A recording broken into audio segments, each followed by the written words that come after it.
देखा होगा कि ओवैसी ने बिना शर्त समर्थन देने की बात कह दी है। कहा है कि आप बाहर निकलिए, एनडीए गठबंधन को छोड़िए, भाजपा को छोड़िए, कि जब-जब नीतीश कुमार नंबर 1 की पार्टी नहीं बने हैं, तब-तब बिहार की राजनीति और बिहार के सरकार में उथल-पुथल हुई है। 2005 से 2010 रहने के लिए लोगों को बहुत ज़रूरी है। सबसे पहले तो मुफ्त राशन, जो लगातार आपने देखा होगा केंद्र की सरकार दे रही है और राज्य सरकार उसे वितरित कर रही है। तो ये सबसे ज़रूरी चीज़ था कि अगर आप ओरमा ग्रुप, जो सोचता है वो करता है। आपके अपने सपनों का आशियाना। नमस्कार, एक बार फिर से आपके सामने हाजिर हैं और आज फिर हमारे पास एक स्पेशल स्टोरी है। ये स्पेशल स्टोरी बेस्ड है बिहार में जो चर्चाएं चल रही हैं नई सरकार के गठन के बाद। पहली कैबिनेट की बैठक भी हो गई और इस बैठक में नीतीश कुमार ने अपने इरादे भी स्पष्ट कर दिए हैं। लेकिन इन सब के बाद अगर कसौटी पर कसा जाए तो नीतीश कुमार को लेकर के, नई सरकार को लेकर के कई तरह की चर्चाएं आपके जहन में हो रही होंगी, आप भी उधेड़-बुन कर रहे होंगे। और नीतीश कुमार ने जो अपने मैनिफेस्टो में वादा किया था चुनाव से पहले, उस पर नीतीश कुमार कितना कारगर साबित होंगे। नीतीश कुमार ने जो गृह विभाग अपने पास से दिया है, उसको लेकर के चर्चाएं चल रही हैं। इसके क्या इम्पैक्ट होंगे, इन सब पर आपने लगातार खबरें सुनी हुई है। लेकिन अब जो स्थिति है कि नीतीश कुमार का नेक्स्ट प्लान क्या है, नीतीश कुमार क्या करेंगे? क्या नीतीश कुमार बिहार की जनता के साथ जिस तरह से लॉयल रहे हैं वो रहेंगे, या नीतीश कुमार कोई नई राजनीतिक रंग दिखाएंगे? इन सभी बातों को लेकर के लगातार चर्चाएं चल रही हैं और भीतर भीतर ये भी कहा जा रहा है कि खिचड़ी पक रही है। आपने देखा होगा कि एक अलग तरह के राजनीति की चर्चा फिर से शुरू हो गई है। नीतीश कुमार ने जिस तरह से अपनी राजनीतिक प्रकृति रखी है पिछले 20-21 सालों में, उस राजनीतिक प्रकृति की खूब चर्चा हो रही है। लेकिन इसके साथ-साथ नीतीश कुमार ने बिहार को क्या किया है, चर्चा इसकी भी आप किए बिना नहीं रह सकते हैं। इसके पीछे की सबसे बड़ी जो बात है वो ये है कि 2005 में जब नीतीश कुमार आए तब से लेकर के अब तक बिहार की जनता नीतीश कुमार को किसी भी हाल में छोड़ने की स्थिति में नहीं है। नीतीश कुमार के साथ ही रहना चाहती है और नीतीश कुमार को ही बिहार का मुस्तकबिल देना चाहती है। इन सब के साथ-साथ जो चर्चाएँ चल रही हैं, बिहार की जनता को हिला-डुला करके चेक करने की जो एक शैली विकसित हुई है, उसने कई बातों को जन्म दिया है। नंबर 1 की पार्टी नीतीश कुमार नहीं बन पाए हैं और जब-जब नंबर 1 की पार्टी नहीं बने हैं, ये भी एक बड़ा कारण है जिसकी चर्चा खूब हो रही है, कि जब-जब नीतीश कुमार नंबर 1 की पार्टी नहीं बने हैं, तब-तब बिहार की राजनीति और बिहार के सरकार में उथल-पुथल हुई है। 2005 से 2010 तक की स्थिति को आप अगर देखें तो ये सबसे स्टेबल सरकार की स्थिति थी। लेकिन उसके बाद 2010 में भले ही नीतीश कुमार को अपार बहुमत मिला, पूर्ण सीटें मिली, इस बार से भी ज़्यादा उनको विधायक जीत करके आए थे, लेकिन उसके बावजूद भी नीतीश कुमार टिक के नहीं रह पाए। कारण उसका हमने आपको बताया था। कारण उसका था कि नीतीश कुमार अपने आप को नंबर 1 समझते थे भी, लेकिन भारतीय जनता पार्टी ने बीच में ही नीतीश कुमार को नंबर 2 की कुर्सी पर बैठा दिया। एनडीए गठबंधन में नीतीश कुमार कहा जाता था और नीतीश कुमार समझते थे अपने से, जदयू के लोग ये समझते थे, बिहार के लोग ये समझते थे कि अटल बिहारी वाजपेयी के बाद जो है वो सबसे ज़्यादा ईमानदार और सबसे ज़्यादा चर्चित नेता अगर कोई है तो वो हैं नीतीश कुमार। अब इन सभी बातों को लेकर के नीतीश कुमार के मन में भी ये बात थी और नीतीश कुमार के ज़हन में भी ये बात थी। इन सभी बातों को लेकर के नीतीश कुमार कहीं न कहीं जिस तरह से अपने आप को देख रहे थे, अचानक से नरेंद्र मोदी बीच में आ गए। 2010 से 2015 के बीच जो घटनाएँ घटी, उसको आप अच्छी तरह से समझते हैं। बीच में 2013 में नीतीश कुमार ने खुद को एनडीए गठबंधन से अलग कर लिया और यहाँ से एक नई परंपरा की शुरुआत हुई, नीतीश कुमार के आने और जाने का, एनडीए के साथ रहने और एनडीए से दूर होने का। इस बार भी जब नीतीश कुमार को इतना प्रचंड बहुमत आया है, नीतीश कुमार को कहा जा रहा है कि दबाव में है, लेकिन नीतीश कुमार दिख नहीं रहे हैं। हालांकि नीतीश कुमार चुप जरूर हैं। कैबिनेट की बैठक के बाद उन्होंने जो बातें कही हैं, जो घोषणाएं की हैं, उसकी खबरें तो आपने भारत लाइव पर देखी होगी, उस पर विशेष चर्चा करने की जरूरत नहीं है। लेकिन उन्होंने स्पष्ट जो अपने उनके मोटिव हैं, एक तो 7 निश्चय योजना, उसके बाद गरीबों के लिए पंचामृत योजना जो शुरू किया है नीतीश कुमार। इसको पंचामृत योजना इसलिए हम कह रहे हैं कि नीतीश कुमार ने जो लोगों को दिया है 5 ऐसी चीजें जो आम जीवन के लिए, एस्टेब्लिश रहने के लिए लोगों को बहुत जरूरी है। सबसे पहले तो मुफ्त राशन, जो लगातार आपने देखा होगा केंद्र की सरकार दे रही है और राज्य सरकार उसे वितरित कर रही है। तो ये सबसे ज़रूरी चीज़ था कि अगर आपके पास खाना है तो फिर आपको ज़्यादा चिंता करने की ज़रूरत नहीं है। इसकी व्यवस्था मुफ्त राशन की तो कर ही दी गई है। इसके बाद अब बिजली भी 125 यूनिट फिर फ्री मिल रही है, ये दूसरी ऐसी योजना है। तीसरी 5 लाख रुपए का आपको मुफ्त सबसे पहले निरोगी काया, उसके बाद घर में रहे माया, इसकी भी व्यवस्था हो गई। इसके बाद रहने के लिए घर चाहिए, रोटी, कपड़ा और मकान।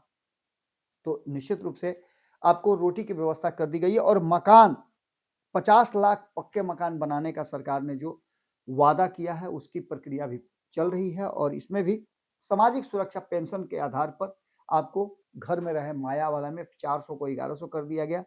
अब इसके बाद आपकी शिक्षा और शिक्षा के लिए भी केजी टू पीजी नीतीश सरकार ने व्यवस्था कर दी है। धार्मिक पर्यटन को बढ़ावा देने की बात कर रहे हैं। बाढ़ और सुखाड़ को नियंत्रित करने के लिए अब बिहार में न बाढ़ आएगी न सुखाड़ होगा, इसकी व्यवस्था की जा रही है। इसके लिए पूरी तैयारी की गई है। नीतीश कुमार का इस पर विशेष फोकस है। साथ ही लोगों को 1 करोड़ लोगों को रोजगार देने की बात कही है। नीतीश कुमार उस पर भी पूरी तरह से डिटरमाइन है। लेकिन कहा यह जा रहा है कि नंबर 1 पार्टी बनकर के भाजपा फंस गई है। नीतीश कुमार की इन योजनाओं के बीच में जहां भी हर्डल आएगा या भारतीय जनता पार्टी हर्डल बनने की कोशिश करेगी, बनेगी या नीतीश कुमार को ओवरलैप करेगी, वहां नीतीश कुमार के पास विकल्प खुले हैं।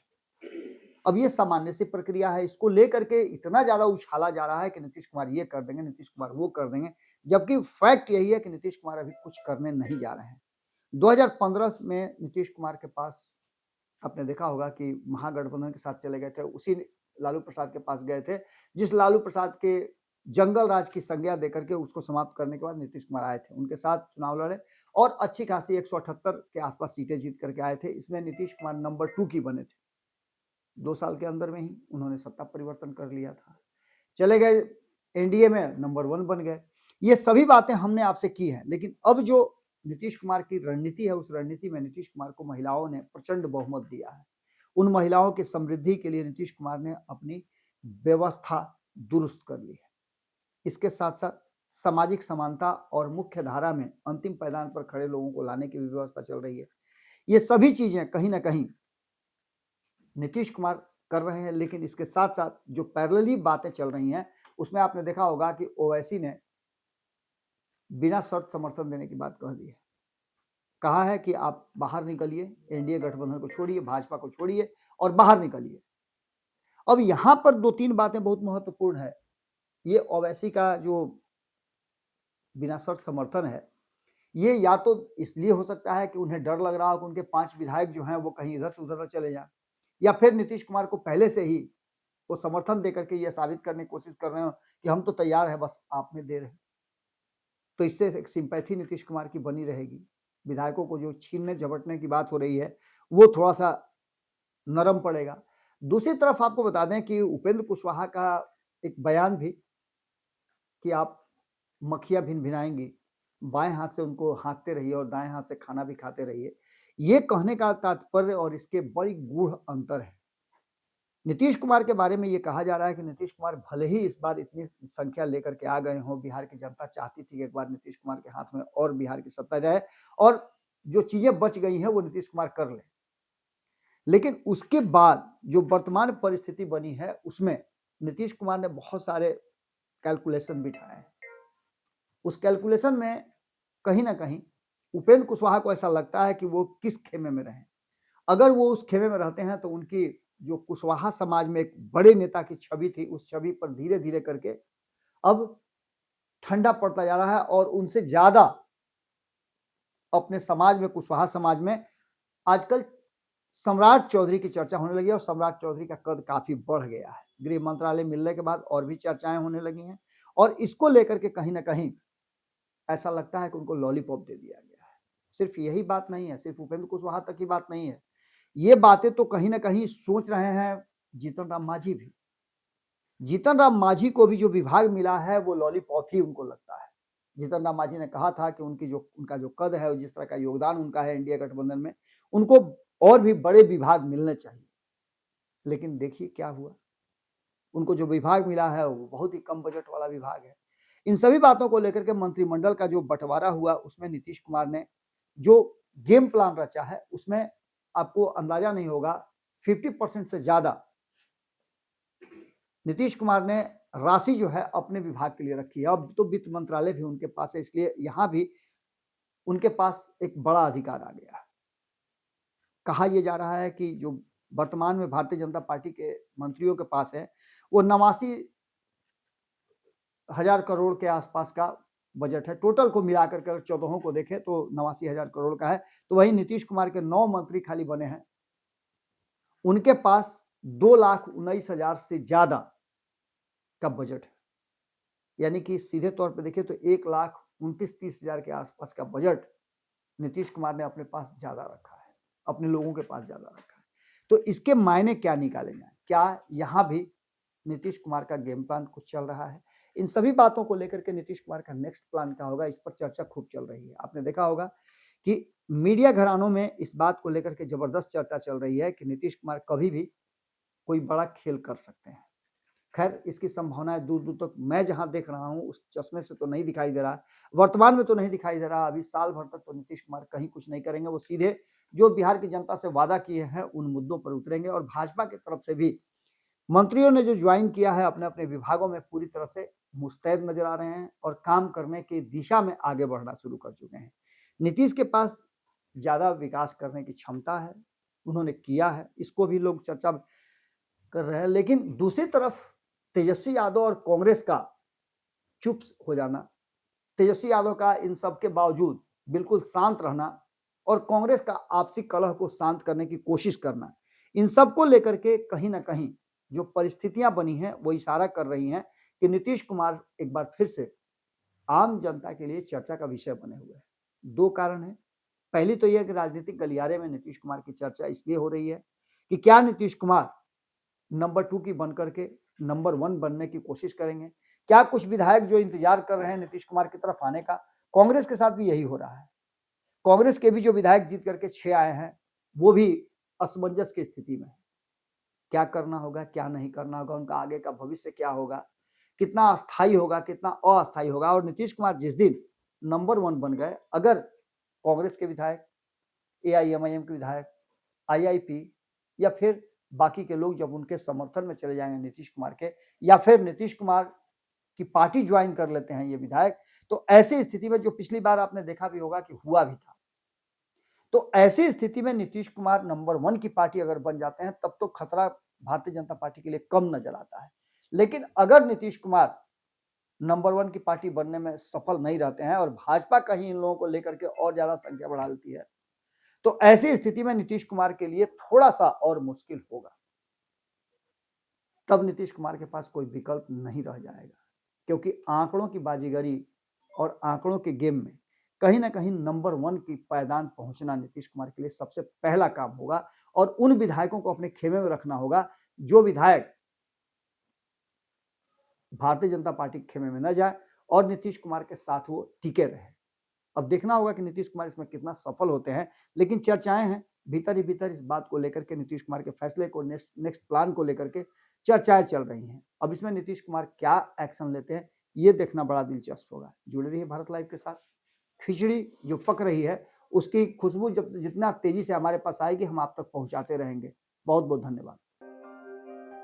आपके सपनों को हमने सजाया है, ई-होम्स पैनोरमा को हमने बनाया है। ई-होम्स मेरा एक सपना था जिस पे मैं पिछले 4 साल से काम कर रहा था। हमने जो बनाया है वो सबने है माना। ई-होम्स पैनोरमा में हो आपका भी आशियाना।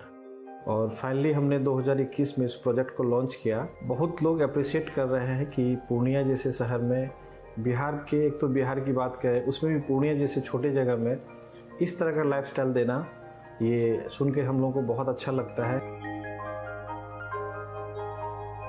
ई-होम्स में हमने कुछ और भी किया है, जैसे हम जिस जगह में रह रहे हैं हमारे फैमिली सिक्योर हो, उनको सिक्योरिटी का ध्यान में रखा है।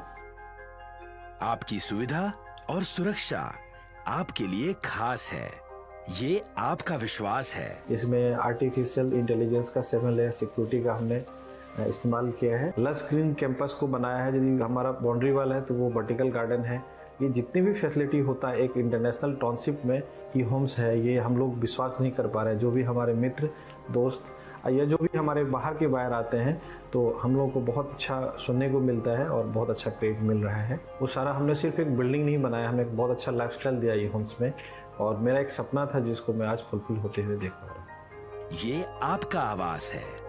ई होम्स पैनोरामा में अब आपका निवास है। E Homes Panorama, luxurious lifestyle redefined. Panorama group, जो सोचता है वो करता है। अगर ये वीडियो पसंद आई और वह बिहार के राजनीति और बिहारियत से सरोकार रखेनी तो सब्सक्राइब बटन दबा के चैनल के सब्सक्राइब कर ली। ओजे एगो घंटी बा, ओकरा बटन दबा देला से कुल सटीक और मारक खबर रुआ मुफ्त में मिल जाई। अगर रुआ पत्रकारिता के हमनी के नया प्रयोग में सहयोग कर चाहतानी तो ज्वाइन बटन दबा दी। पेटीएम नंबर नोट कर ली 9386